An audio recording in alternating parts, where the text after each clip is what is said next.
Praise the lord, hallelujah. ದೇವರ ಪರಿಶುದ್ಧ ನಾಮಕ್ಕೆ ಸ್ತೋತ್ರ ಉಂಟಾಗಲಿ. ನನ್ನ ಪ್ರೀತಿಯುಳ್ಳ ದೇವಜನರೆಲ್ಲರಿಗೂ ಯೇಸು ಕ್ರಿಸ್ತ ನಾಮದಲ್ಲಿ ನಾನು ವಂದನೆ ಸಲ್ಲಿಸ್ತೀನಿ.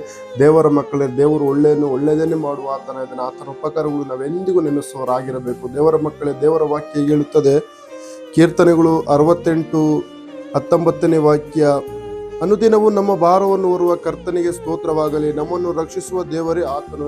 ದೇವರ ಮಕ್ಕಳೇ, ಲೋಕದಲ್ಲಿ ನಿಮ್ಮ ಕಷ್ಟ, ಸಂಕಟ, ವೇದನೆ, ಭಾರವನ್ನು ಯಾರು ಹೊರುವವರಿಲ್ಲ, ಯಾರು ನೋಡುವವರಿಲ್ಲ ಎಂದು ನೀವು ಬೇಸರಗೊಳ್ತಾ ಇದ್ದೀರಾ, ನೀವು ದುಃಖಗೊಳ್ತಾ ಇದ್ದೀರಾ. ದೇವರ ಮಕ್ಕಳೇ, ನೀವು ಬೇಸರಗೊಳ್ಳುವುದು ಬೇಡ.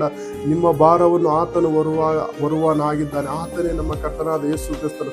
ದೇವರ ಮಕ್ಕಳೇ, ನೀವು ದೇವರನ್ನು ನಂಬಿರುವಾಗ ಪ್ರತಿಯೊಂದು ವಿಚಾರದಲ್ಲೂ ಕೂಡ ಪ್ರಾರ್ಥನೆ ಮಾಡಿರಿ. ಪ್ರತಿಯೊಂದರಲ್ಲೂ ಕರ್ತನು ತಾನೇ ನಿಮ್ಮನ್ನು ಆಶೀರ್ವದಿಸುತ್ತಾನೆ. ದೇವರ ಮಕ್ಕಳೇ, ಈ ಲೋಕದ ಕಷ್ಟ, ಸಂಕಟಗಳು, ವೇದನೆಗಳಿಗೆ ಕುಗ್ಗಿ ಹೋಗದಂತೆ ದೇವರಲ್ಲಿ ಸ್ಥಿರವಾದ ನಂಬಿಕೆ, ದೃಢವಾದ ನಂಬಿಕೆ ಇಟ್ಟು ಪ್ರಾರ್ಥನೆ ಮಾಡಿರಿ. ಆತನು ನಿಮಗೆ ಜಯ ಕೊಟ್ಟು ನಿಮ್ಮನ್ನು ಆಶೀರ್ವಾದವಾಗಿ ನಡೆಸಿ ಬಲಪಡಿಸುವ ಆತನಾಗಿದ್ದಾನೆ. ದೇವರ ಮಕ್ಕಳೇ, ವಿಡಿಯೋ ಮುಖಾಂತರ ಎಲ್ಲರೂ ಆಶೀರ್ವದಿಸಲಿ. God bless you.